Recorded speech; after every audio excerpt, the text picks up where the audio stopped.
Praise the Lord. एक बार फिर से सबको परमेश्वर के पवित्र नाम से एक बार फिर से आप सभी का स्वागत करते हैं आज की सुबह। और प्रभु का धन्यवाद हो कि यहाँ तक परमेश्वर ने हमारी सहायता और मदद की, सब बातों में हमको संभाला और किसी भी रीति से परमेश्वर ने अपने अनुग्रह से हमें बाहर नहीं जाने दिया। और हम सब ने जो कुछ भी परमेश्वर के लिए परमेश्वर के सामने हमने जो कुछ भी किया पिछले दिनों में, परमेश्वर उन सब के लिए हमें बहुतायत की आशीष देता आ रहा है और उसका प्यार, उसका अनुग्रह हमारे ऊपर बना हुआ है। अगापे प्रेम परमेश्वर का हमारे लिए है। मैं परमेश्वर पिता का धन्यवाद देता हूँ फिर से। प्रियो, आज हम परमेश्वर के वचन में से कुछ चीज़ों को सीखेंगे।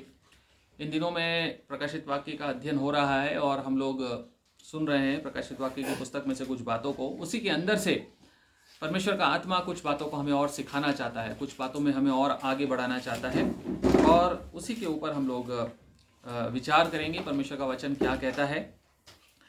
प्रिय, परमेश्वर जो है त्रिएक परमेश्वर है और पिता, पुत्र और पवित्र आत्मा के पर्सन्स में वो रहता है।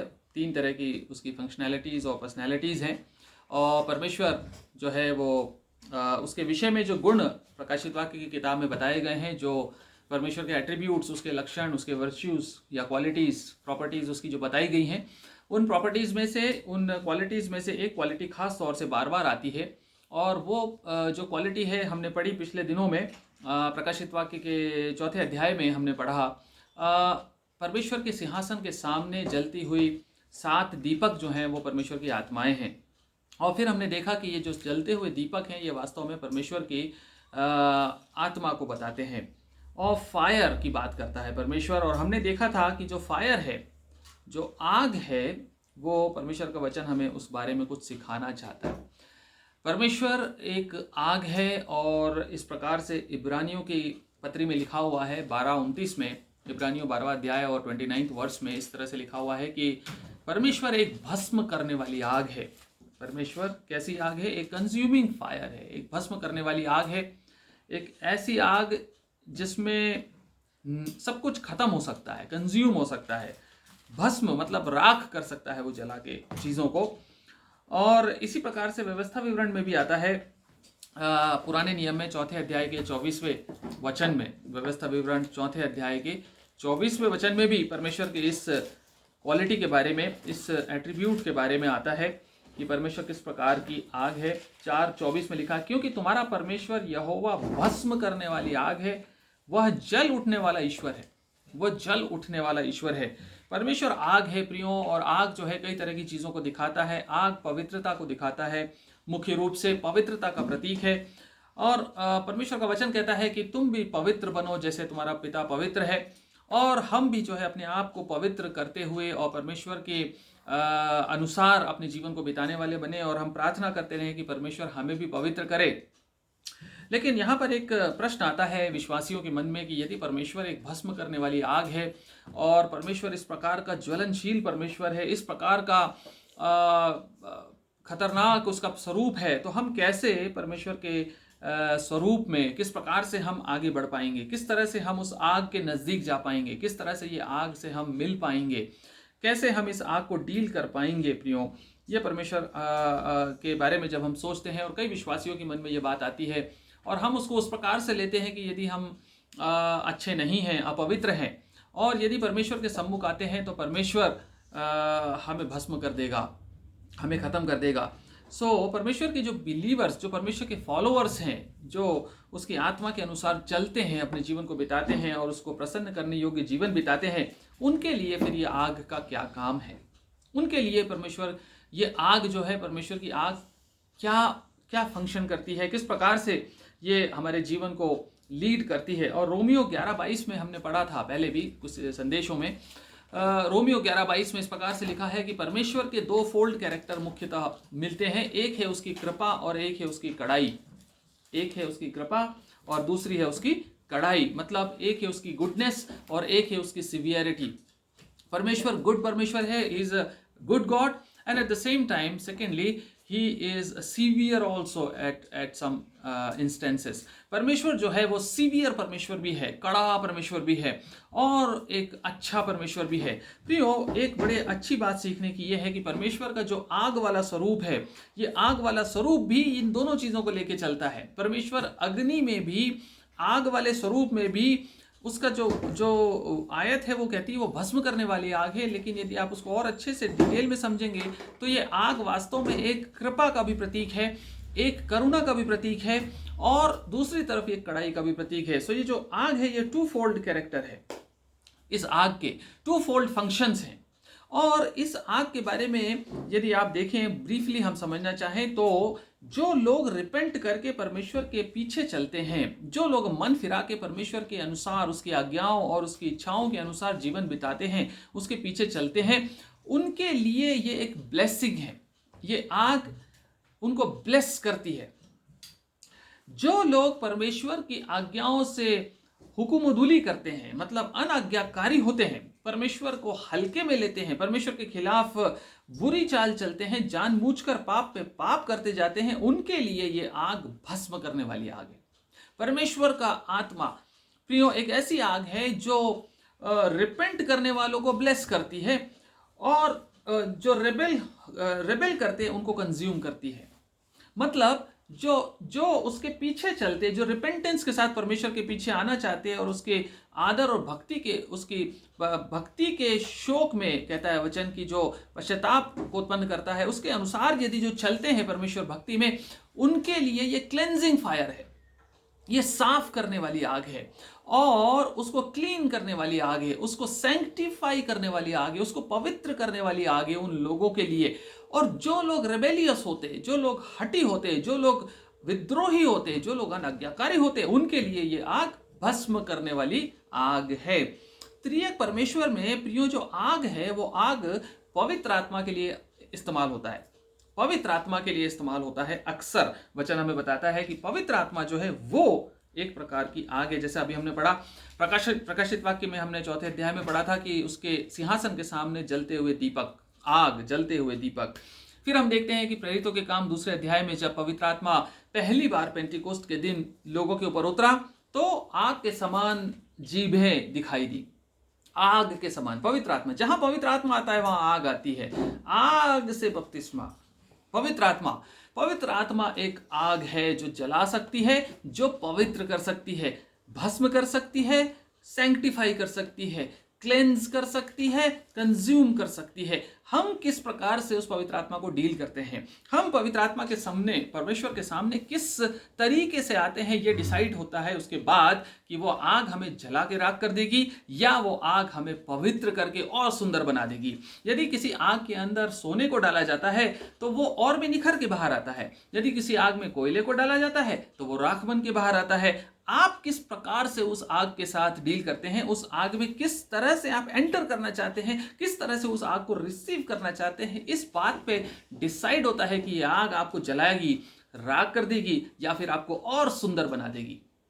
प्रियो, विश्वासी होने के नाते हम चाहते हैं कि परमेश्वर हमें पवित्र करे, परमेश्वर हमें पवित्र करे। ये एक बैलेंस है एक प्रकार का। परमेश्वर हमें पवित्र करता है लेकिन टोटल जिम्मेदारी परमेश्वर की नहीं है। मनुष्य होने के नाते हमारी भी जिम्मेदारी है कि हम पवित्र होने के लिए आगे बढ़ें, हम पवित्र होने के लिए कार्य करें, पवित्र होने की मनसा के साथ परमेश्वर के पास आए। इसका मतलब है कि एक तरफ गॉड, परमेश्वर की सोवरेनिटी की बात होती है और दूसरी तरफ मनुष्य की रिस्पॉन्सिबिलिटी की बात होती है। परमेश्वर सोवरेन गॉड है और मनुष्य जो है वो रिस्पॉन्सिबल होना चाहिए। इसीलिए ये आग हमारे लिए इस प्रकार से काम कर सकती है। ऐसा कहा जाता है परमेश्वर के बारे में कि परमेश्वर बिना मनुष्य के काम नहीं करता और मनुष्य बिना परमेश्वर के काम नहीं कर सकता। Without God man can not and without man God will not. परमेश्वर कर सकता है पर नहीं करेगा। इसका मतलब है कि यह आग जो है आपको पवित्र करे, इसके लिए आपको भी अपने जीवन का चाल चलन, अपने जीवन का डिसीजन, अपने जीवन की इच्छाएं, आपकी फ्री विल उसी डायरेक्शन में ओरिएंट करनी पड़ेंगी जिस डायरेक्शन में परमेश्वर चाहता है। तो आपके लिए ये आग, ये पवित्र आत्मा आपके लिए एक पवित्रीकरण का माध्यम बनता है। आपको पवित्र करने वाली आग बनती है। परमेश्वर का उस वचन में लिखा हुआ ये भस्म करने वाली आग है, लेकिन उन लोगों के लिए जो अनाज्ञाकारी होकर हठधर्मिता के साथ पाप पे पाप करते, उनके लिए भस्म करने वाली आग। परंतु जो पवित्र मन के साथ, इस इच्छा के साथ परमेश्वर के सामने आते कि मैं मन फिराता हूं, पापों को पीछे छोड़ता हूं, मेरे बचे कुछ गंदगी और पापों को प्रभु तू निकाल दे, वो पवित्र करने का काम करता है। एक जगह यीशु मसीह ने ऐसा कहा लूका के सुसमाचार के 12वें अध्याय में कि मैं इस दुनिया में इसलिए आया कि आग लगाऊं। लूका 12 और उसका 49वां वर्ष क्या कहता है? मैं पृथ्वी पर आग लगाने आया हूं। वाह, यीशु मसीह आग लगाने आया। यीशु मसीह तो शांति का सुसमाचार देता है, शांति का दूत है, शांति का राजकुमार है। उसकी शांति जो है दुनिया से परे है। वो कहता है मैं आग लगाने आया हूं। कई बार समझ में नहीं आती ये बातें प्रियो, लेकिन यदि आप कॉन्टेक्स्ट में पढ़ें, पूरे पैसेज को पढ़ें, तो आपको समझ में आएगा कि यहाँ यीशु मसीह उस आग की बात कर रहा है जिसकी बात हम आज कर रहे हैं। यीशु मसीह पवित्र आत्मा की बात कर रहा है। यीशु मसीह कह रहा है कि मैं तो पवित्र आत्मा की आग लगाने आया हूं इस दुनिया में, और मैं चाहता हूं, क्या कहता है, और क्या चाहता हूं? केवल यह कि अभी सुलग जाती। ये बात यीशु मसीह कब कह रहा था? जब पवित्र आत्मा इस दुनिया में उतारा नहीं गया था, भेजा नहीं गया था। यीशु मसीह के जाने के बाद उसने एक सहायक दिया, लेकिन यहां पर जब यीशु मसीह मिनिस्ट्री कर रहा था, उस समय ये पवित्र आत्मा भेजी नहीं गई थी मनुष्यों की सहायता के लिए, सब मनुष्यों पे ऊंट ले जाने के लिए। इसके पहले सिलेक्टिवली भविष्यवक्ताओं के ऊपर पवित्र आत्मा आता था, ठहरता था और चला जाता था। लेकिन आज पवित्र आत्मा कहता है कि तुम्हारी देह मेरा मंदिर है। इसका मतलब है आज पवित्र आत्मा हमारे लिए पूरी तरह से ऊंट ले गया। तुम्हारे बेटे बेटियां दर्शन देखेंगे, जवान भविष्यवाणियां करेंगे, पुरनीय ये करेंगे, वो सबके लिए पवित्र आत्मा भेजा गया। सो यीशु मसीह वही कहता है कि मैं आग लगाने आया हूं। मैं चाहता हूं everybody has to be filled with the Holy Spirit. सबको ही को ये आग लग जाए। ये आग क्या है? पवित्र आत्मा है। ये आग पवित्र आत्मा है, जिसके लिए यीशु मसीह लालायित था कि ये पवित्र आत्मा सबको मिल जाए, सबके अंदर काम करे, सबके अंदर वास करे और सबको शुद्ध करता जाए, सबको पवित्र करता जाए। और फिर आगे क्या कहता है? मुझे तो एक बपतिस्मा लेना है। कहता मुझे तो बपतिस्मा लेना है, और जब तक वह ना हो ले तब तक मैं कैसी व्यथा में रहूंगा। कैसी व्यथा में यीशु मसीह कहता है ये पवित्र आत्मा कब आग लगाएगी, कब ये पवित्र आत्मा भर देगी लोगों को। कैलवरी पे जाने से पहले और पेंटिकॉस्ट के आने से पहले परमेश्वर ये बात करता है। यीशु मसीह कहता है ये बात मैं इसलिए करता हूं कि आग काश अभी लग जाती, अभी लग जाती ये आग। ये आग है प्रियो जो पवित्र आत्मा की आग है। और पहला थिस्सलुनीकियों 5:19 में कहता है पवित्र आत्मा को ना बुझाओ। पहला थिस्सलुनीकियों 5:19 कहता है पवित्र आत्मा को ना बुझाओ। बुझाया मतलब एक आग है, कोई आग है, उसी को बुझाया जा सकता है। बुझाने की बात तभी हो सकती है जब जल रहा हो कोई चीज, राइट। सो पवित्र आत्मा की बात करते हैं जब भी हम, तो ये आग को रिप्रेजेंट करता है। और ये आग जो है ये सैंक्टिफिकेशन की आग है, ये पवित्रीकरण करने की आग है। This is a fire of sanctification. आइए हम आगे बढ़ते हैं, देखते हैं एक जगह पर पवित्र आत्मा किस तरह से ये पवित्र आत्मा हमें पवित्र करता है। ये आग हमको कैसे पवित्र करती है, देखिएगा आप बहुत अच्छी चीज को सीखेंगे परमेश्वर के अनुग्रह से। आज पवित्र आत्मा हमें पवित्र कैसे करता है, किस प्रकार से पवित्र करता है। मत्ती के सुसमाचार के 3 अध्याय में कहता है परमेश्वर का आत्मा हमें जो अशुद्ध चीजें हैं, जो अशुद्ध लोग हैं, उनको भस्म करता है। सो जो बचे हुए लोग हैं परमेश्वर के पीछे चलने वाले, वो अपने आप कॉन्सेंट्रेट होते जाते, वो परमेश्वर के अनुग्रह में बने रहते। वो आग गिरती तो है लेकिन अच्छे लोगों को पवित्र करती है, और उनके आसपास जो दूसरे अशुद्ध, अपवित्र और हठधर्मी पापी, अनाज्ञाकारी पापी रहते हैं, उनको नष्ट करती जाती है, उनको भस्म करती जाती है। 3 अध्याय 11वां वचन, मत्ती रचित सुसमाचार 3 अध्याय 11वां वचन, देखिए क्या लिखता है। मैं तो पानी से तुम्हें मन फिराओ का बपतिस्मा देता हूं, परंतु जो मेरे बाद आने वाला है वह, ये यूहन्ना बपतिस्मा देने वाला लिख रहा है, वह मुझसे शक्तिशाली है, मैं उसकी जूती उठाने के योग्य नहीं। वह तुम्हें पवित्र आत्मा और आग, पवित्र आत्मा और आग से बपतिस्मा देगा। आगे देखिए क्या बोलता है। उसका सूप उसके हाथ में है, उसके पास एक सूप है, उसके हाथ में है, और वह अपना खलिहान अच्छी रीति से साफ, देखिए आप, साफ की बात कर रहा है, सफाई की बात कर रहा है, पवित्र करने की बात कर रहा है, शुद्ध करने की बात कर रहा है, फिल्टर करने की बात कर रहा है। कैसे करेगा? और अपने गेहूं को तो खत्ते में इकट्ठे करेगा। गेहूं का मतलब है पवित्र लोग, आज्ञाकारी लोग, उसकी इच्छा पे चलने वाले लोग। परंतु भूसी को उस आग में जलाएगा जो बुझने की नहीं।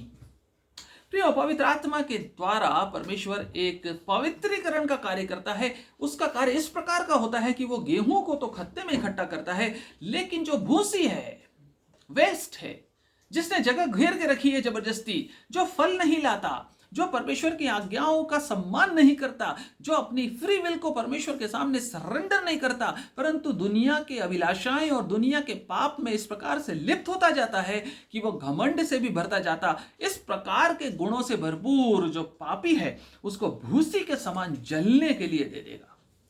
पवित्रीकरण का कार्य इस प्रकार से होगा कि भेड़ अलग होंगी और बकरियां अलग होंगी। पवित्रीकरण का कार्य इस प्रकार से होगा कि गेहूं अलग होगा और भूसी अलग होगी।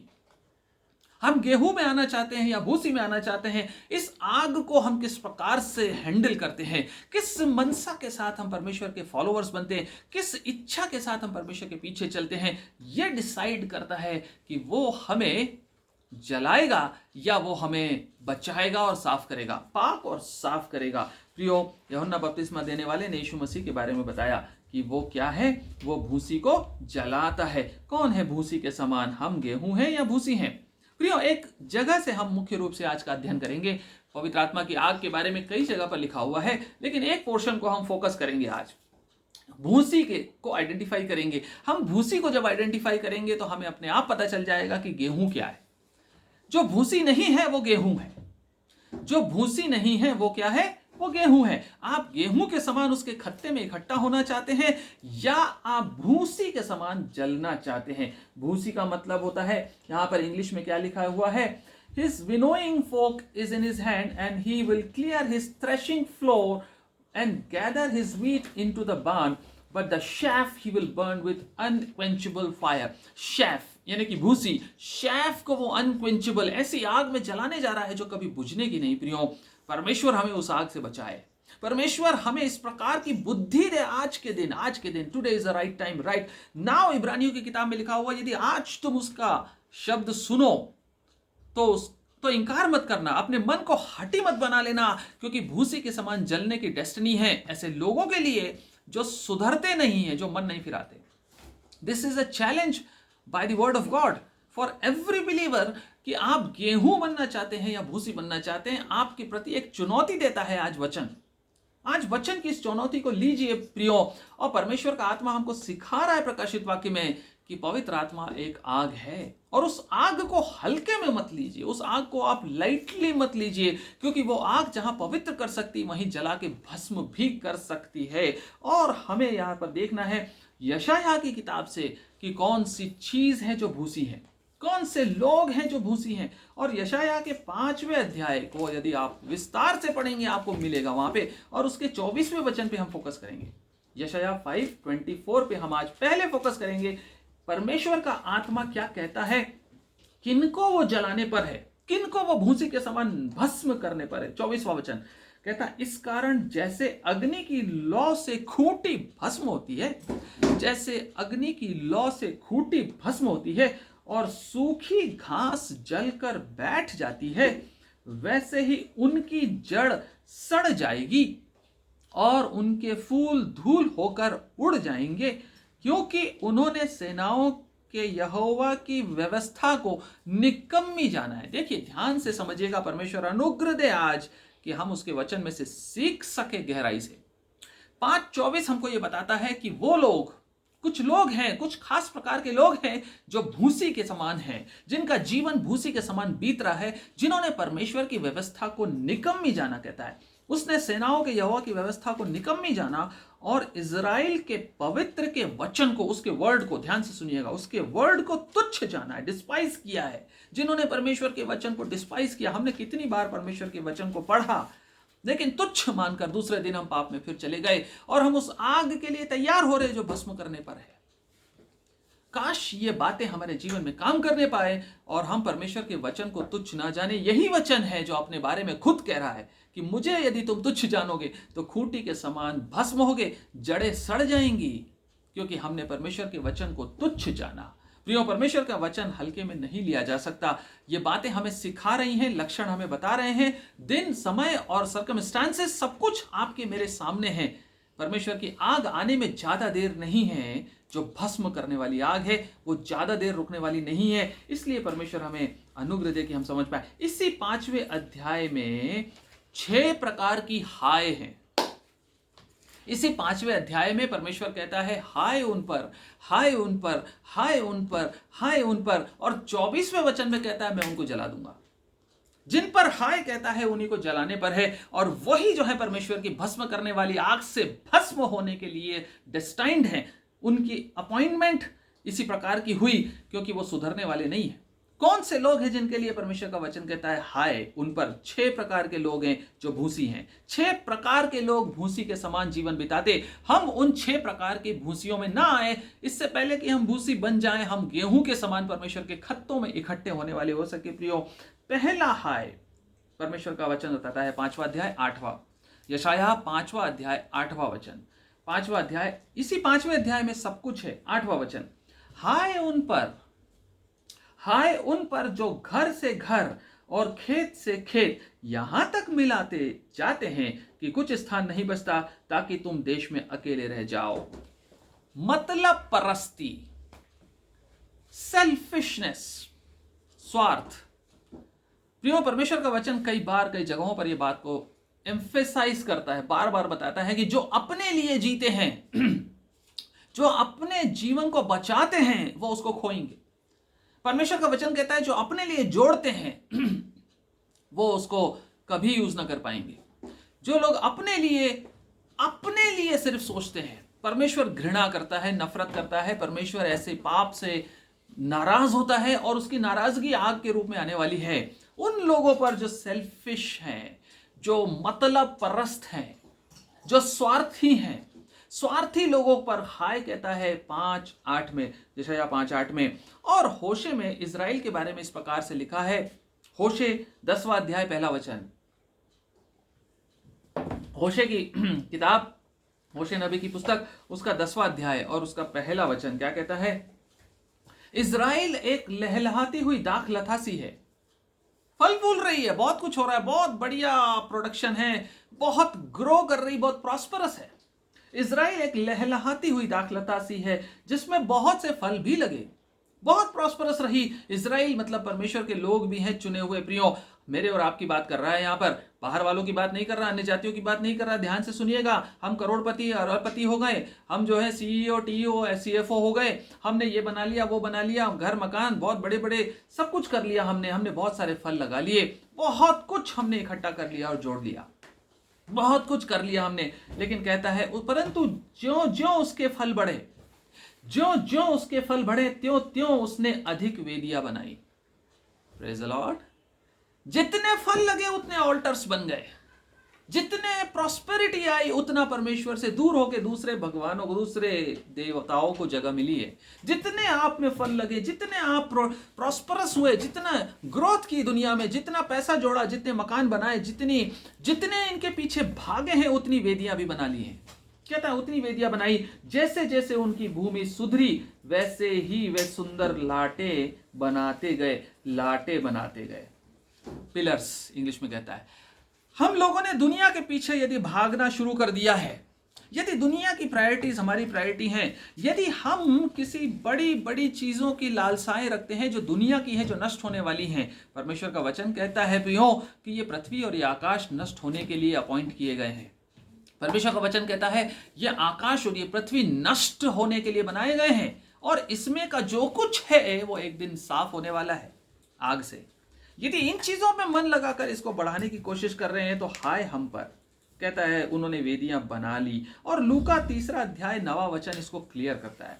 लूका 3 अध्याय 9 वचन वहां पर फिर से हमको एक बात बताता है कि कुल्हाड़ा कहां पर रखा है। कुल्हाड़ा डाल पे नहीं है, फल पे नहीं है, पत्ती पे नहीं है, कुल्हाड़ा जड़ के ऊपर रखा है। और किस लिए रखा है? ताकि वो पेड़ को जिसमें फल नहीं आते, परमेश्वर के फल, दुकान मकान बिजनेस पैसा नहीं, परमेश्वर के आत्मा के फल, वो आत्मा जो जलाने वाली आग है वो फलों के लिए दी गई, आपको प्रॉस्पेरिटी के लिए नहीं दी गई। हमारी पैसे के जोड़ने और पैसे के करोड़पति अरबपति बनने के लिए नहीं दी गई, गलत तरीकों से और किसी भी प्रकार से अपने लिए ही सब कुछ जोड़ने के लिए, अपने बच्चों के लिए, अपने परिवार के लिए। दुनिया भूखी मरती है तो मरे, दुनिया कंगाल है तो चाहे। लूका के अध्याय में हम पढ़ते हैं 16वें अध्याय में, मालूम है आपको, पता है लाजर और धनी व्यक्ति के बारे में, है ना। धनवान व्यक्ति का यही पाप था कि उसने उस गरीब लाजर के बारे में सोचा ही नहीं कभी, अपने लिए खाता रहा, अपने लिए जोड़ता रहा, स्वार्थी आदमी था, यही पाप था उसका, यही पाप था और कोई गलती नहीं थी उसकी। वहां कहीं नहीं लिखा कि उसने गलत तरीके से पैसा कमाया, नहीं, सही तरीके से कमाया, but he was selfish, never thought about anybody else, he was accumulating wealth, अपने लिए खाता था। और प्रियो, ये वचन हमें बताता है कुल्हाड़ा जड़ पे रखा है, और 3:9 में क्या लिखता है, कहता अब कुल्हाड़ा पेड़ों की जड़ पर धरा है, इसलिए जो पेड़ अच्छा फल नहीं लाता, जो पेड़ अच्छा फल नहीं लाता वो काटा और आग में झोंका जाता है। आग में झोंकने के लिए कुल्हाड़ा जड़ पे रखा हुआ है। अंत के दिनों की बात है प्रियो, स्वार्थी मनुष्य आग में झोंके जाने के लिए बनाया गया। तो लोगों ने उससे पूछा, जिनको ये बता रहा था यूहन्ना बपतिस्मा देने वाला, उसको उन लोगों को समझ में नहीं आया कि भाई कुल्हाड़ा जड़ पे रखा है, हम फल नहीं ला रहे, हम फल कैसे ला सकते हैं, हमने कौन सा गलत काम किया है। आगे बताता है 10वें वचन में, 9वें वचन में कहता है कि कुल्हाड़ा जड़ पे रखा है काटने और आग में डालने के लिए। उन्होंने पूछा कि फिर हम क्या करें। यदि आप 14वें में पढ़ते हैं तो उन लोगों ने उससे पूछा कि हम क्या करें, तो उस लोगों ने उससे पूछा, 10वें वचन में कहता है, 10वें में कहता है तब लोगों ने उससे पूछा तो हम क्या करें। उसने उन्हें उत्तर दिया, यूहन्ना ने उनको क्लियर किया कि भाई करना क्या है, सेल्फिश मत बनो। कहता है जिसके पास 2 कुर्ते हो वह उसके साथ जिसके पास नहीं है बांट ले, और जिसके पास भोजन हो वह भी ऐसा करे। उस धनवान व्यक्ति ने भोजन नहीं बांटा, वो उसके टुकड़ों के, उसके टेबल से गिरे हुए टुकड़ों को खाकर जिंदा रहता था, और कुत्ते उसके घाव को चाटते थे। ना तो कुर्ता बांटा और ना ही खाना बांटा। प्रिय, परमेश्वर का वचन कहता है स्वार्थी मत बनो, क्योंकि ये जो है अंतिम दिनों का पहला लक्षण है। अंतिम दिनों के मनुष्यों का पहला वर्च्यू, पहली क्वालिटी जो लोगों में आ जाएगी वो है स्वार्थीपन। 2 तिमोथी 3:1 क्या कहता है, 2 Timothy 3rd chapter 1st verse क्या कहता है, अंत के दिनों के पहले लक्षण क्या है, लोग कैसे बन जाएंगे, स्वार्थी, सेल्फिश। और हमको यहां पर यशायाह की किताब बताती है कि जो अपनी जमीन पे जमीन जोड़ते गए, घर से घर जोड़ते गए, बनाते गए, और हाय उन पर क्योंकि वो पवित्र आत्मा की आग से भस्म किए जाने वाले हैं, भूसी के समान। 3:1 में कहता है यह स्मरण रख कि अंतिम दिनों में कठिन समय आएंगे। 2 वचन, क्योंकि मनुष्य स्वार्थी, पहला गुण स्वार्थी हो जाएगा। प्रियो, परमेश्वर हमें स्वार्थ की दुष्ट आत्मा से बचाए। यह स्वार्थ जो है क्रिश्चियनिटी का सबसे बड़ा दुश्मन है, सबसे बड़ा एनिमी यदि हमारे इस समय अंत के दिनों का है वो है स्वार्थीपन। हम अपने लिए सोचते हैं, सिर्फ अपने लिए। प्रियो, ये शैतान की एक दुष्ट आत्मा हमें भूसी बना के रख देगी। दूसरी बात, यशायाह की किताब, दूसरी हाय किस पर, कौन है जो भूसी के समान आग से जलने के लिए तैयार कर रहा हो रहा अपने आप को। 5वां अध्याय 11वां वचन, 11वां वचन कहता है हाय उन पर जो बड़े तड़के उठकर, वाह वाह, बड़े तड़के 4 बजे उठकर दुआ करते हैं, हाय उन पर। ऐसा लिखा है क्या, थोड़ा पढ़िए निकाल के क्या लिखा है। जो 4 बजे उठकर दुआ करना चाहिए, 4 बजे उठकर धन्यवाद करना चाहिए, 4 बजे उठकर परमेश्वर के भजन गाने चाहिए, वो क्या करते हैं 4 बजे उठकर, वो 4 बजे, वो सुबह बड़े तड़के उठकर मदिरा पीने लगते हैं और बड़ी रात तक दाख मधु पीते रहते हैं, जब तक उनको गर्मी ना चढ़ जाए। परमेश्वर का वचन कहता है हाय उन पर। 12वें में क्या कहता है, उनके भोजों में वीणा, सारंगी, डफ, बांसुली, दाखमधु ये सब पाए जाते हैं, परंतु वे यहोवा के कार्य की ओर दृष्टि नहीं करते और उसके हाथ के काम को नहीं देखते। 14th वर्स, इसलिए अधोलोक ने अत्यंत लालसा करके अपना मुंह बेपरिमाण पसारा है, और उनका वैभव और भीड़भाड़ और आनंद करने वाले सब के सब उसके मुंह में जा पड़ते हैं। प्रियो, दूसरी जो हाय है वो उन लोगों के लिए है जो वर्ल्डली प्लेजर्स में भागते हैं, जो दुनिया के वैभव के पीछे भागने की लालसा रखते हैं। क्या कहता है, फिर से पढ़िए 11वें में, बड़े तड़के उठकर मदिरा पीने लगते, रात तक दाखमधु पीते रहते हैं जब तक कि गर्मी ना चढ़ जाए। 12वां वचन, उनके भोजों में। आपको पार्टियां मिलती हैं, आजकल तो बंद हो गई कोरोना के कारण, लेकिन जो पार्टियां थी 2019 दिसंबर तक, क्या क्या मिलता था। जहां पर जिस पार्टी में आपको बोटी नहीं मिली, जिस पार्टी में एक सेपरेट कॉर्नर नहीं हुआ बॉटल का, जिस पार्टी में बोटियां नहीं है, जिस पार्टी में कबाब नहीं है, अरे पार्टियों को छोड़ दीजिए, जिस मीटिंग में ईटिंग नहीं है, उस पार्टी में कितने लोग होते हैं, उस मीटिंग में कितने लोग होते थे। परमेश्वर के काम को नहीं देखा, परंतु वहां पर क्या क्या था, बड़ा म्यूजिक है, वीणा है, सारंगी है, म्यूजिक है, स्टेज है, ऑर्केस्ट्रा है। शादियों में, मसीही विश्वासियों की शादियों में ऑर्केस्ट्रा बज रहा है और बड़े अच्छे अच्छे गाने गा रहे हैं, और कई बार तो डांसर्स भी रख देते हैं, डांसर्स भी खड़े होकर, विश्वासी शादी हो रही है, विश्वासियों का मेल हो रहा है, और अविश्वासी डांस कर रहे हैं, लीड कर रहे हैं वर्शिप में, क्वायर में, वर्ल्डली क्वायर में। और कहता है डफ और बांसुरी और दाख मधु ये सब पाए जाते हैं। ये हमारे विश्वासियों की बात कर रहे हैं प्रियो। मैंने भी ऐसे लोगों को देखा, आपने भी देखा होगा आपके आसपास। 2019 दिसंबर, परमेश्वर का धन्यवाद हो कि कोरोना आ गया, धन्यवाद हो परमेश्वर का कि कोरोना आ गया, क्योंकि शादियों का स्टेटस परमेश्वर की उपस्थिति से तय नहीं होता था। शादियों का स्टेटस कौन सा वेडिंग हॉल बुक किया है उससे डिसाइड होता था। लड़की के बाप को यह प्रेशर डाला जाता था कि यही वाली होटल में बुक करना है। लड़के का बाप खड़ा होकर बोलता था कि मेरे 50 बाराती आएंगे, उनको ये मिलना चाहिए, यहां होना है, ये गद्दे और ये कमरे और ये खाना, और 3 टाइम का खाना होना चाहिए, और खाने में एवरी टाइम नॉनवेज चाहिए। ये विश्वासियों की बात कर रहा हूं प्रियो। आप जानते हैं, एक बार नॉन क्रिश्चियंस के शादियों में वेजिटेरियन खाना मिल जाएगा आपको, लेकिन यदि किसी शादी में, किसी फंक्शन में, किसी बर्थडे पार्टी में, छोड़ दीजिए शादी को, बर्थडे पार्टी में अगर नॉनवेज नहीं मिला तो रिलेशन खराब हो जाते हैं लोगों के, मूड खराब हो जाता है। हाय उन पर जो भूसी बनने के लिए तैयार होते। परमेश्वर के साथ तो साइलेंट वॉक होना चाहिए, खत्म हो गया। परमेश्वर का जो जॉय है, जो आनंद है, उसने वर्ल्डली प्लेजर्स ने उसको रिप्लेस कर दिया। परमेश्वर का आनंद से भरपूर जो प्रोग्राम होना चाहिए, परमेश्वर के आनंद से भरपूर जो भी आपकी एक्टिविटीज हैं, जो भी आपके आयोजन है, जो भी आपकी उन्नति है, वो परमेश्वर के आनंद के अंदर होनी चाहिए थी। लेकिन सब कुछ खत्म हो गया, सब कुछ को रिप्लेस कर दिया हमने दुनियावी दिखावे में। हमारे पहनावा हमारा दिखावा है, हमारा खाना हमारा दिखावा है, हमारी सजावट हमारी दिखावा है, हमारी दुनियावी चीजें जो है वो प्राइमरी हो गई, और हमारे पर्वों पे हम फोकस हैं। क्रिसमस, बाप रे, अभी पढ़ेंगे आप प्रकाशित वाक्य में, आने दीजिए अध्ययन में आगे। क्रिसमस जो है, Christmas is without Christ, there is no Christ in Christmas. आप देख लीजिए, उठा के अरबों डॉलर्स का व्यवसाय होता है पूरी दुनिया में। घर में क्रिसमस ट्री भी है, घर में फुग्गे भी लगे हैं, सजावट भी है, डेकोरेशन भी है। दुनिया की, मतलब मोहल्ले की सबसे बड़ी डेकोरेटेड बिल्डिंग मेरे घर की होनी चाहिए क्रिसमस में, ये मेरा टारगेट है। परंतु Christ is missing in the Christmas. ये मेरे पर्व हैं, ये मेरा आयोजन है। यदि घर में केक नहीं बना 2 किलो, 5 किलो, 10 किलो, तो मैं इंफीरियर फील करने लगता हूं। किसके घर का केक ज्यादा अच्छा है, इस पर डिबेट होते। किसके घर की कुकीज ज्यादा अच्छी, इस पर डिबेट होते। लेकिन किसके घर में मसीह है और किसके घर में मसीह मिसिंग है, इस पर कोई बात ही नहीं होती। हमारे पर्व, हमारे आयोजन, निर्गमन 32:1, जब मूसा जो है पर्वत के ऊपर गया, मूसा पर्वत के ऊपर गया और पीछे हारून को छोड़ के गया, तो हारून को उसने असाइन किया कि इन लोगों को देख लेना। और हारून के सामने लोग आ गए।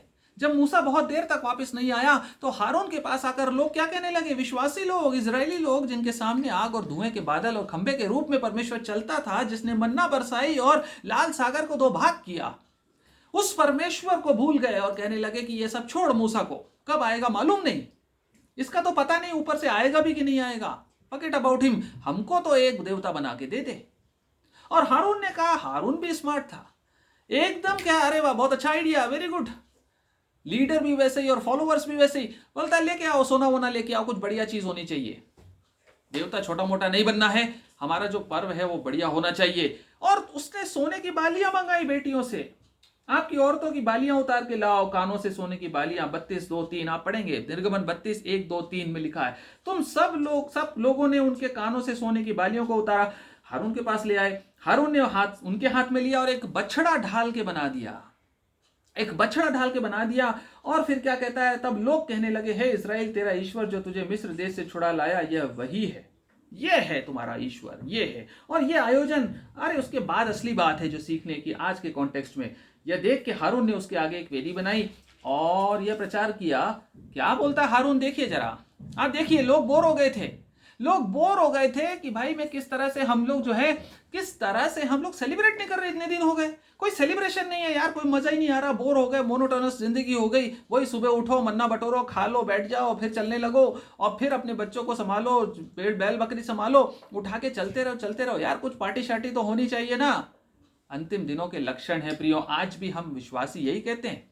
चर्च के अंदर यदि कोई खाना नहीं हुआ बहुत दिनों से, तो सबसे पहले पादरी साहब कुछ पिकनिक विकनिक अरेंज कीजिए ना, कुछ पार्टी वार्टी तो होनी चाहिए ना, कुछ भी बना लीजिए, पर किसी कुक को बुला लेते हैं, कंट्रीब्यूशन ले लीजिए, कोई प्रॉब्लम नहीं, पर मुर्गी मटन तो बनना चाहिए ना पादरी साहब, बहुत दिन हो गया, लोगों को अच्छा लगेगा थोड़ा सा। ये वही है जो तो जितने 1000 साल पहले निर्गमन में हुआ था। निर्गमन में क्या कहता है, हारून लीडर अपॉइंटेड लीडर क्या कह रहा है, कहता कल यहोवा के लिए पर्व होगा। सेरेमोनियलिज्म, सेरेमनीज मनाने में इंटरेस्टेड है विश्वासी, लेकिन मालूम नहीं कि भूसी के समान भस्म होने के लिए तैयारी कर रहे हैं। कहता है यहोवा के लिए पर्व होगा, यहोवा को तो छोड़ दिया, यहोवा तो है ही नहीं वहां तो बछड़ा बना लिया है सोने का, कहां है यहोवा जिसके लिए पर्व कर रहे हो। लेकिन हारून बेवकूफ, इडियट नंबर 1 कहता यहोवा के लिए पर्व होगा। जरा पढ़िए, सोचिए क्या कह रहा है ये बेवकूफ आदमी, यहोवा के लिए पर्व होगा। और दूसरे दिन क्या किया लोगों ने, 6वें वचन में देखिए क्या कह रहा है, कह रहा है दूसरे दिन लोगों ने भोर को उठकर होम बलि भी चढ़ाई। वाह क्या रिचुअल्स थे। नंबर 1, पास्टर साहब 9 बजे शुरू करते हैं तो 8:45 बजे आ जाता हूं मैं, तो सुबह उठकर होम बलि भी चढ़ाई है। पास्टर साहब गीत गाना है, मैं लीड करूंगा क्वायर को, कोई प्रॉब्लम नहीं है, लेकिन मीटिंग के बाद ईटिंग होना चाहिए। क्या कहता है, होम बलि चढ़ाई, मेल बलि ले आए, और फिर बैठकर खाया पिया और उठकर खेलने लगे। बछड़ा बनाने के बाद खेलने लगे। ये विश्वासी लोग हैं, इजरायली, चुने हुए, परमेश्वर की चुनी हुई समाज। मैं और आप आज हम पर्वों में उलझे हुए हैं प्रियो, हम सेंसेशनलिज्म और सेरेमोनियलिज्म में उलझे हुए हैं। हम क्रिसमस तो सेलिब्रेट करते हैं बट क्राइस्ट को याद नहीं रखते, यहोवा के हाथ के काम को भूल गए प्रियो। हमारी शादियां, हमारे बर्थडेज, हमारा जो कुछ भी है उसमें सब कुछ डिसरिगार्ड है हमारे परमेश्वर के प्रति। आप जानते हैं हम इतने कई बार गलत हो गए, मैं बताना नहीं चाहता, आप जानते हैं, आप देख लीजिए उठा के, आप भी न्यूज़ सुनते हैं, पढ़ते हैं, आप क्रिश्चियन न्यूज़ को भी सुनते रहिए, इंटरनेट पे भी देखते रहिए। आज यूएसए और यूरोप में क्या हो रहा है मालूम है आपको?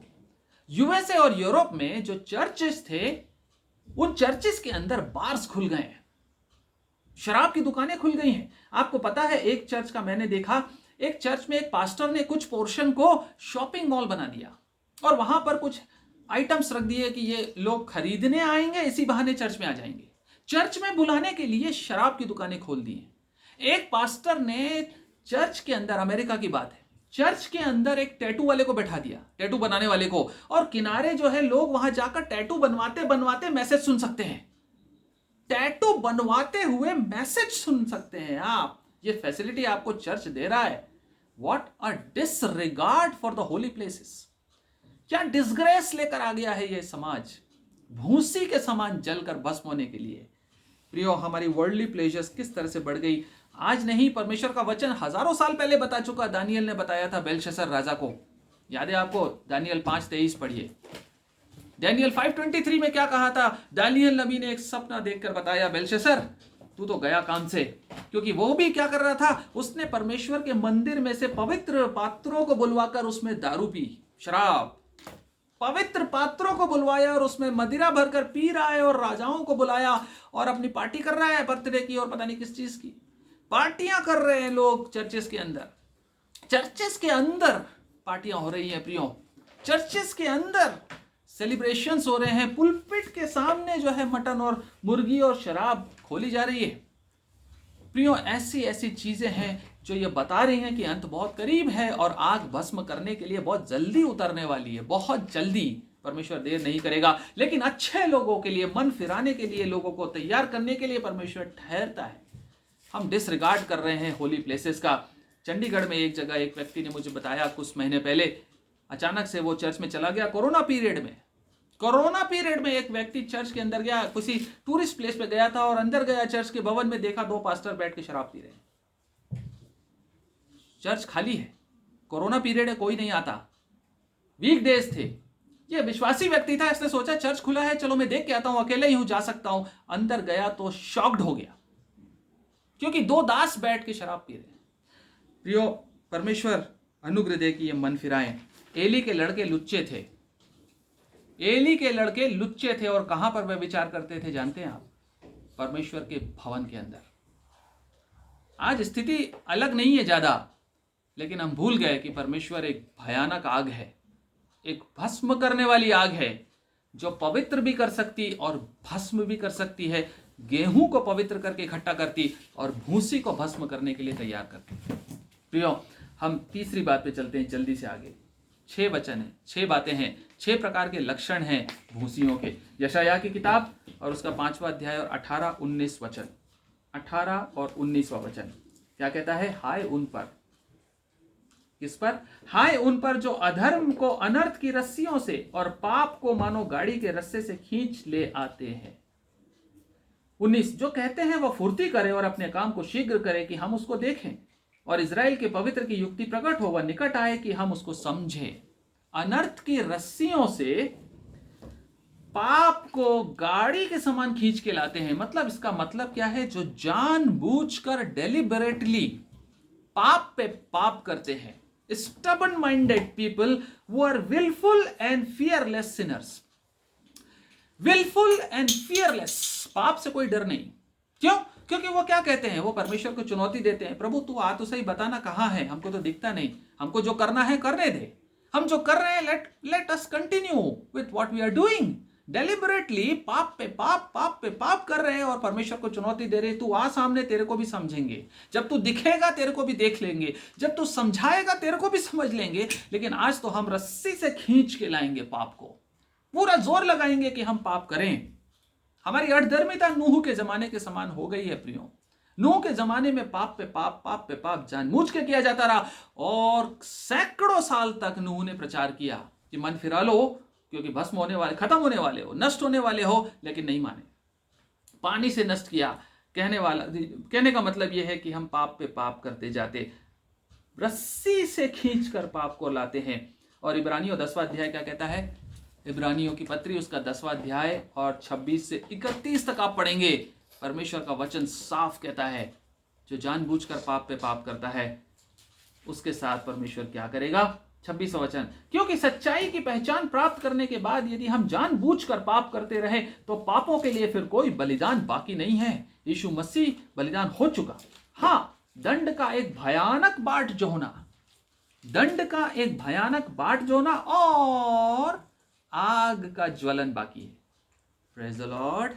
वो आग उतरने वाली है जो भूसी के समान जला के राख कर देगी। सेकंड्स में पता नहीं चलेगा कहां गए। किस प्रकार से आग का ज्वलन बाकी है जो विरोधियों को भस्म कर देगा।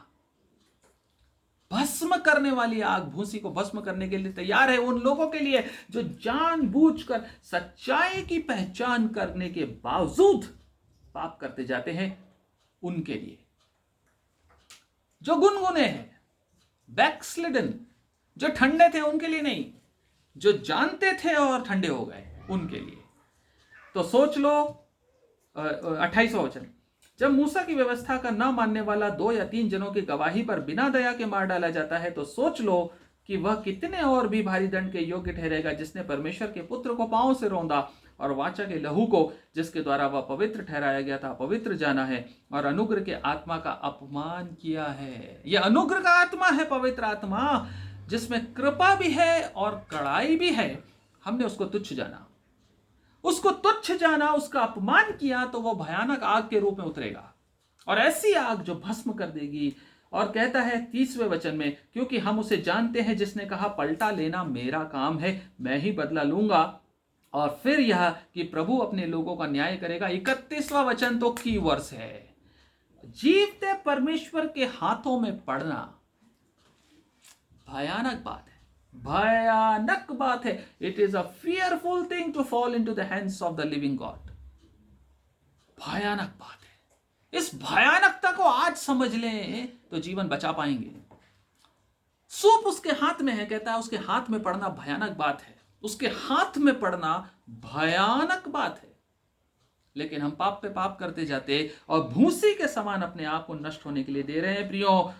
और नीति वचन 29:1 में कहता है जो बार बार डांटे जाने पर भी हट करता वो अचानक से नष्ट हो जाएगा और उसका कोई उपाय काम नहीं आएगा। नीति वचन 29:1 संडे स्कूल से सीखा हुआ वचन है प्रियो, लेकिन भूल जाते हैं। जो बार बार डांटे जाने पर भी हट करता है वह अचानक नष्ट हो जाएगा और उसका कोई भी उपाय काम नहीं करेगा।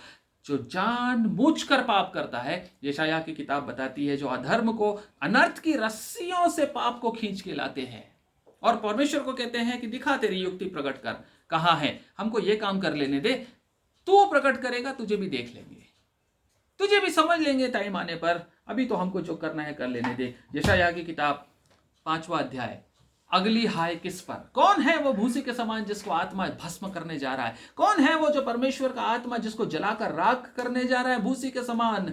वो 5वां अध्याय 20वां वचन बताता है प्रियो हमको, जहां पर कहता है हाय उन पर जो बुरे को भला और भले को बुरा कहते हैं, अंधियारे को उजियाला और उजियाले को अंधियारा कहते, कड़वे को मीठा और मीठा को कड़वे, मीठे को कड़वा करके मानते हैं।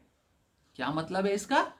जो झूठ बोलते हैं, लायर्स, ट्रूथलेसनेस, झूठ बोलने वाले लोग भूसी के समान नष्ट हो जाएंगे प्रियो।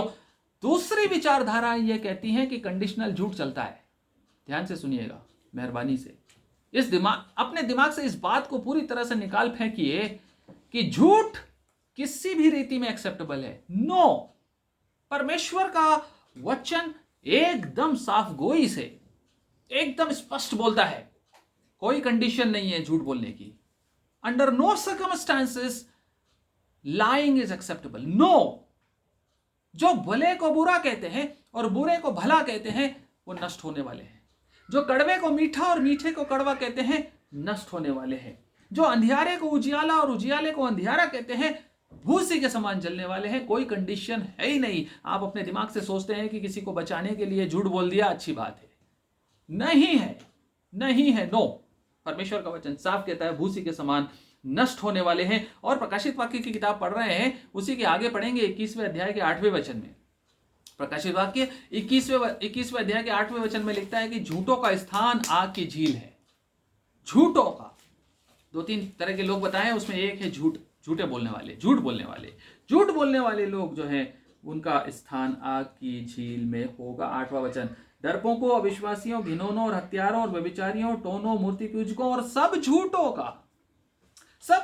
का भाग उस झील में मिलेगा जो आग और गंधक से जलती रहती है। दूसरी मृत्यु है। उस आग से बचने के लिए झूठ बोलना बंद कर दीजिए। किसी भी सर्कमस्टेंसेस में झूठ एक्सेप्टेबल नहीं। और जो झूठ बोलता है वो अपने बाप शैतान से है। यूहन्ना 8:44 कहता है झूठों का पिता शैतान है। झूठ बोलने वालों का बाप शैतान है। हमने अपना बाप बदल लिया।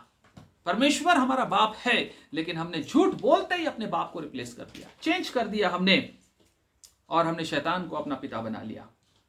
और उत्पत्ति 18वां अध्याय, एक उदाहरण है, जल्दी से देखेंगे हम, विदिन 5 मिनट्स में खत्म करना चाहता हूं। उत्पत्ति 18वां अध्याय एक विश्वासियों का एक प्रतीक अब्राहम और अब्राहम की पत्नी सारा। आपको मालूम है परमेश्वर का वचन कितना कड़ा है इस मामले में, जानते हैं आप? परमेश्वर का वचन कितना कड़ा है, कितना सीवियर है, जानते हैं आप? आपके मन में भी आपने यदि झूठा विचार कर लिया, आपके मन में भी यदि आपने झूठ को जगह दे दी, परमेश्वर उसको भी काउंट करता है। परमेश्वर के स्टैंडर्ड्स बड़े डिफिकल्ट है प्रियो। इस तरह से यदि आप सोचें, परमेश्वर के स्टैंडर्ड्स को क्वालिफाई करने के लिए उसको हल्का मत समझिए। उसके हाथों में पड़ना भयानक बात है। आप बोलेंगे मैंने झूठ बोला तो नहीं, मैंने तो सिर्फ सोचा है। लेकिन परमेश्वर का वचन बताता है कि झूठ को यदि मन में भी रख लिया तो आपने झूठा, अपने पिता को झूठा बना लिया, मतलब आप शैतान के हो गए। उत्पत्ति 18:15 में लिखा है सारा के बारे में। सारा ने यह कहा, उसके घर में कुछ स्वर्गदूत आए थे, परमेश्वर के भेजे हुए थे, ये बताने के लिए कि सारा गर्भवती होगी और उसका एक पुत्र होगा। और सारा मन में हंसने लगी। सारा मन में विचार करके बोलने लगी, ये बेवकूफ लोग हैं, ये क्या बोल रहे हैं, ऐसा हो सकता है क्या? ऐसा नहीं होगा, नहीं होगा, दिस इज इम्पॉसिबल, ये तो होगा ही नहीं। कहते हैं 12वें वचन में कहती है, इसलिए सारा मन में हंसकर कहने लगी, मैं तो बूढ़ी हूं और मेरा पति भी बूढ़ा है, तो क्या मुझसे यह सुख होगा? तब यहोवा ने अब्राहम से कहा, सारा यह कर क्यों हंसी कि क्या मेरे जो इतनी बूढ़ी हो गई सचमुच एक पुत्र उत्पन्न होगा? क्या यहोवा के लिए कोई काम कठिन है? नियत समय में अर्थात वसंत ऋतु में मैं तेरे पास फिर आऊंगा और सारा के पुत्र उत्पन्न होगा। तब सारा ने झूठ बोला। पहले मन में सोचा, उसके बाद जब उसको पूछा कि तूने झूठ क्यों बोला, तो बोलती नहीं, मैंने ऐसा नहीं सोचा था, झूठ सोचा था, लेकिन झूठ बोलती है। तब सारा डर के मारे यह कहकर मुकर गई। वचन कहता है रिफ्यूज कर दिया कि मैंने ऐसा सोचा था, झूठ सोचा था पर झूठ बोल गई। कहती मुकर गई, मैं नहीं हंसी। उसने कहा, नहीं, तू हंसी तो थी। Praise the Lord. परमेश्वर आपके आत्मा के विचारों को, मन को, हृदय को जांचता है। पवित्र आत्मा के बारे में कहा गया है कि वो यहोवा के विचारों को जांचता है। फिर हम और आप क्या हैं? मैं और आप कहाँ ठहरते हैं? पवित्र आत्मा आपके मन के विचारों को जांचता है प्रियो, जांचता है। एक बार और एक जन ने झूठ बोला था, वचन हमको बताता है, हनन्याह और सफीरा ने, याद है ना? याद है कहानी हनन्याह और सफीरा की? हनन्याह बेचकर आया भूमि और फिर क्या बोलता है? झूठ बोलता है, इतने में नहीं इतने में बेची। और फिर पतरस ने उसको क्या बोला कि तू झूठ क्यों बोलता है? और वहां पर एक बात सीखने की है प्रियो उस घटना से। यदि हम मनुष्यों से झूठ बोलते हैं तो हम परमेश्वर से झूठ बोलते हैं। Praise the Lord. प्रेरितों के काम 5वां अध्याय 4था वचन, प्रेरितों के काम 5वां अध्याय 4था वचन कहता है, यदि तुम if you are lying to man you are lying to God. तू मनुष्यों से झूठ बोलता है, इसका मतलब है तू परमेश्वर से झूठ बोलता है। 5:4। तब मैं फूट फूट कर रोने लगा। प्रकाशित वाक्य नहीं, प्रेरितों के काम 5वां अध्याय 4था पद। प्रेरितों के काम 5वां अध्याय 4था पद। जब तक वह तेरे पास रही क्या तेरी ना थी? और जब बिक गई तो क्या तेरे वश में थी? तूने यह बात अपने मन में क्यों विचारी? तू मनुष्यों से नहीं परंतु परमेश्वर से झूठ बोलता है। मेरे भाई हनन्याह भाई, you are gone now, finished. तू मनुष्यों से, मुझसे, पतरस से झूठ बोल रहा है, प्रेरितों से झूठ बोल रहा है, पर तू मेरे से नहीं बोल रहा, तू परमेश्वर से बोल रहा है। झूठे लोगों का स्थान आग की झील है। 5वीं बात, जल्दी से आगे बढ़ते हैं। प्रकाशित वाक्य यशायाह उसका 5वां अध्याय 21वां वचन। एक और हाय, एक और वो है, एक और हाय है। 5वां अध्याय और 21वां वचन कहता है, हाय उन पर जो अपनी दृष्टि में ज्ञानी और अपने लेखे में बुद्धिमान है। वाह वाह वाह। 2 तिमोथी 3 अध्याय 1-2 वचन कहता है, अंत के दिनों का एक और लक्षण क्या है? अंत के दिनों का एक लक्षण है डींग मार pride and arrogance. It will become a part and parcel of our life in the end days, last days. आखिरी दिनों का एक लक्षण है घमंड और एरोगेंस और प्राइड, दूसरे को नीचे देखना और खुद को ऊंचा देखना। जो अपनी दृष्टि में ज्ञानी, अरे यार मुझे क्या सिखाओगे तुम, क्या सिखाओगे यार तुम? कल के पैदा हुए लड़के, कल के तुम, अभी तुम्हें आता क्या है? 10वीं फेल हो तुम। मैं PhD हूं, मालूम है, मेरा नाम देखा नहीं क्या कार्ड में डॉक्टर लगा हुआ है। क्या मुझे सिखाओगे तुम कि कैसे काम करते हैं? क्या मुझे सिखाओगे कि कैसे बिजनेस करते हैं? क्या मुझे सिखाओगे घर कैसे चलाते हैं? क्या मुझे सिखाओगे कि बच्चे कैसे पालते हैं? पास्टर साहब, आप पास्टर हो इसलिए नहीं बोल रहा हूं, उम्र में आपने अभी कुछ सीखा नहीं है। मैं हूं, मुझसे सीखिए। जो अनुभव है ना, पूरी दुनिया देखिए, बाल धूप में सफेद नहीं किए। ये बातें हमारे प्राइड और हमारे एरोगेंस को दिखाती है। जितना तुमने चावल नहीं खाया उतना हमने नमक खा लिया है।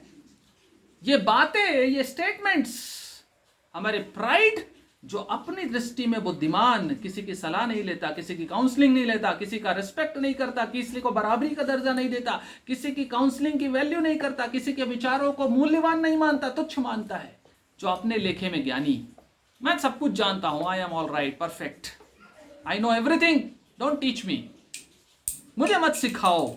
डींग मार, एरोगेंट लोग, हाय उन पर, क्योंकि भूसी के समान नष्ट होने पर हैं। प्रकाशित वाक्य में ये भी पढ़ेंगे हम आने वाले अध्यायों में।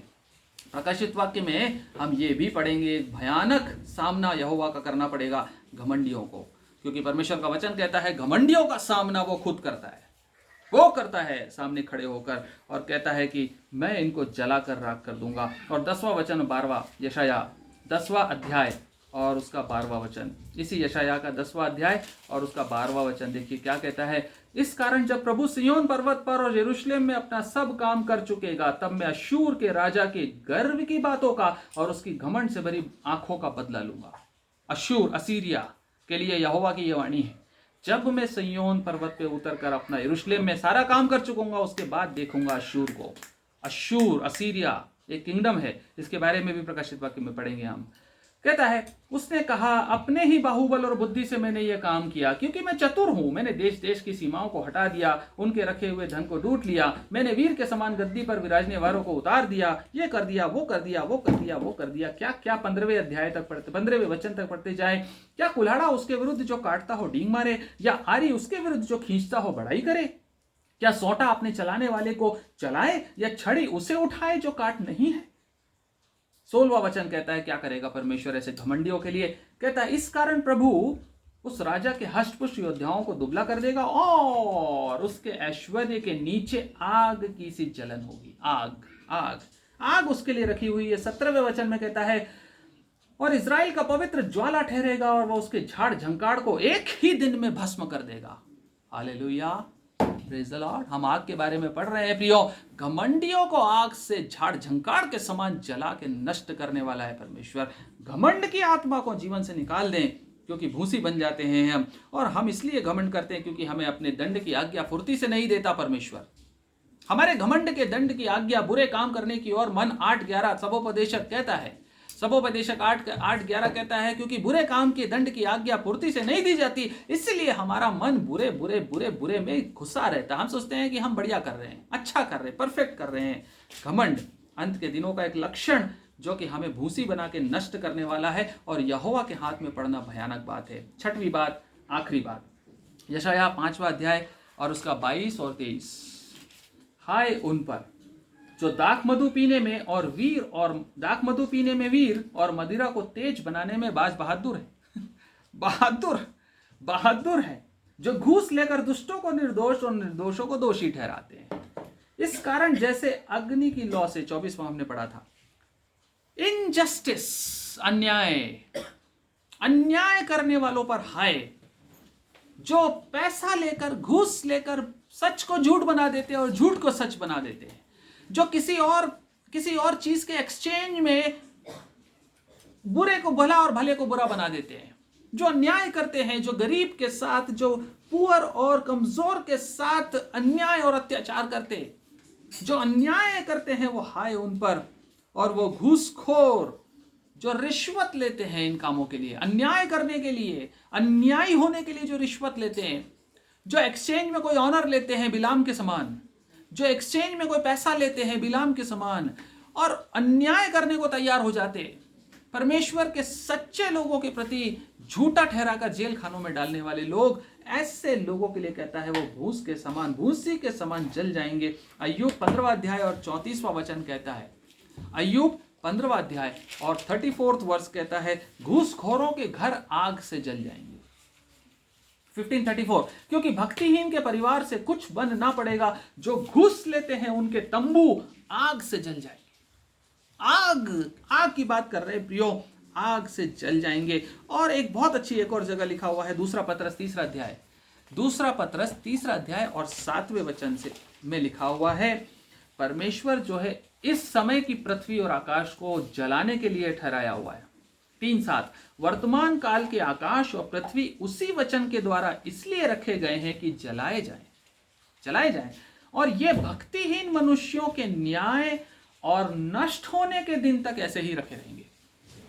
एक न्याय का दिन आ रहा है प्रियो, और उस न्याय के दिन तक ये बचे हुए हैं। बस उस न्याय के दिन तक इनजस्ट लोगों के लिए, अनजस्ट लोगों के लिए, जो अन्याय करते हैं, उन लोगों का न्याय जिस दिन होगा, ये पृथ्वी और आकाश भी जला दिए जाएंगे। ये उसी दिन के लिए ठहरे हुए हैं। परमेश्वर की आग एक भयानक आग है, भस्म करने वाली आग है।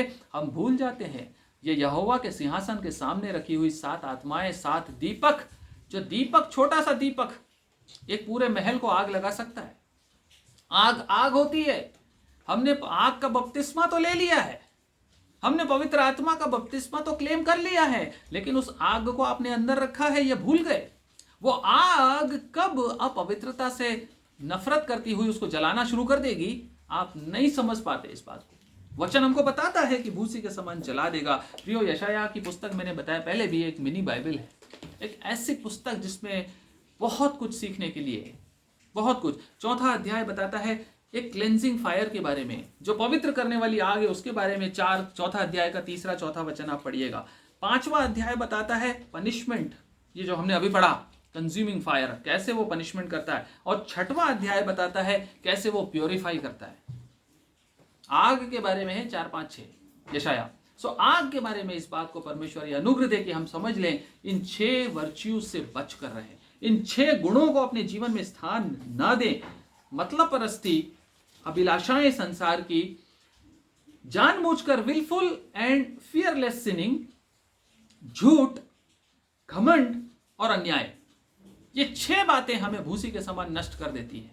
ये 6 बातें हमें परमेश्वर की उस आग के अंदर ले जाती है, जो भस्म करने वाली आग है, जो हमेशा के लिए तबाह कर देगी, जिसके अंदर, जो हमारे ऊपर जब गिरेगी तो कुछ नहीं बचेगा, कुछ भी नहीं बचेगा, परंतु राख ही राख होगा। सब कुछ खत्म हो जाएगा। हमारे सपने, हमने क्या क्या सोचा था परमेश्वर के साथ हम दुल्हन बनेंगे, क्या क्या सोचा था मसीह की दुल्हन बन के स्वर्ग राज्य में जाएंगे, क्या क्या सोच के रखा है हमने अपने विश्वासी जीवन में, लेकिन ये सब बातों को परमेश्वर एक तरफ कर देगा।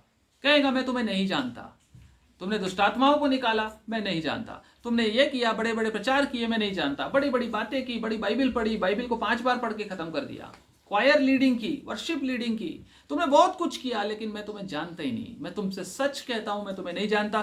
जाओ, तुम्हारा स्थान वो आग और गंधक की झील है, जो कभी बुझने की नहीं और दूसरी मृत्यु है। ये आग हमें भस्म कर देगी। प्रियो, परमेश्वर हमें सामर्थ्य अनुग्रह दे कि हम इस आग से, जो जलाकर राख करती है, इस आग के प्रति हम पवित्र होने के लिए जाएं। Blessed are those who are sanctified by this fire. धन्य है वे लोग जो इस आग से पवित्र होते हैं, और हाय उन पर जो भूसी के समान भस्म होते हैं। जो गेहूं है वो धन्य है, और जो भूसी है हाय उन पर। प्रियो, परमेश्वर अपने इस वचन पर अनुग्रह दे और हमें ये समझ दे, ये लगन और समर्पण दे कि हम उस आग को उसी प्रकार में लें, क्योंकि उसके हाथ में पड़ना भयानक बात है। परमेश्वर आप सबको आशीष दे।